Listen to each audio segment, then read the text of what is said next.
In today's Whiteboard Leadership moment, I want to talk to you about leadership transition models, and I want to give credit where credit is due. Thank you to the Auxano group and Will Heath, a part of that group that trained us in some of these concepts. I can tell you now that many of our districts are trained in the concepts, and all of them can help you figure out how to move in transition of lead pastors and other staff positions. But there are really three major models of leadership transition. The first is called the start and stop. This is one we also call the baton pass, where you see one leader has been leading for a long time and they are going to just hand off the baton and let the other person run with it. There are a lot of people, a lot of churches that use this model. The reason you would do this is you don't actually have a whole lot of money, and so you can't pay two leaders consecutively. So you have to figure out how to just hand off from one to the other. It could be that you're trying to change the culture. When you're changing culture, you typically are hiring an outside person. You don't want the inside person to stay there, and so you're actually trying to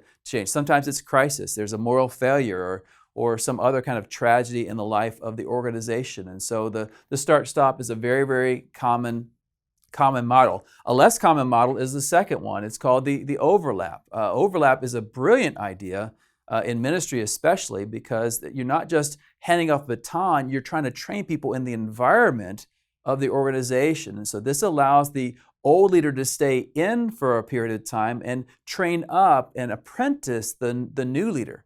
Whether it's an inside person or someone coming from the outside, what organizations do is they have a time frame where both leaders are in place, and there's a transition from the one person being in charge of many things to handing off some of those things to the second person, eventually handing all the things off to the second person and still being there for a little bit to watch it, but then finally this person being removed. A lot of organizations that have the resources, they have the time, they have health, this is the kind of transition they should think about doing. And I wish more churches would think this way, because it's a much healthier transition.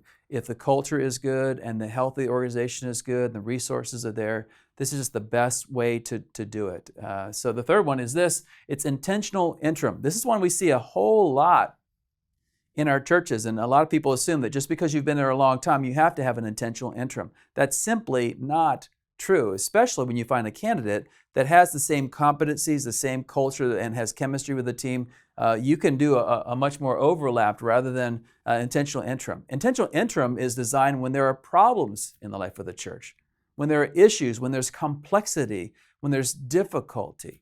And it's the best option for those things. There's a book by Russell Crabtree called Transition Apparitions. And what it teaches us about the intentional interim is that in a lot of cases, an intentional interim actually does more to cause problems than it does to help the organization, because it creates this sense of apathy in the waiting time between the old leader and the new leader. On the other hand, there's sometimes it's exactly what you need to do. I encourage you to contact your district leaders to get discernment on which one of these practices is best for you. May God help you as you move from one generation to the next in the leadership of your church. This has been a Converge Whiteboard Leadership Moment. To learn more about Converge or to join us, check out converge.org.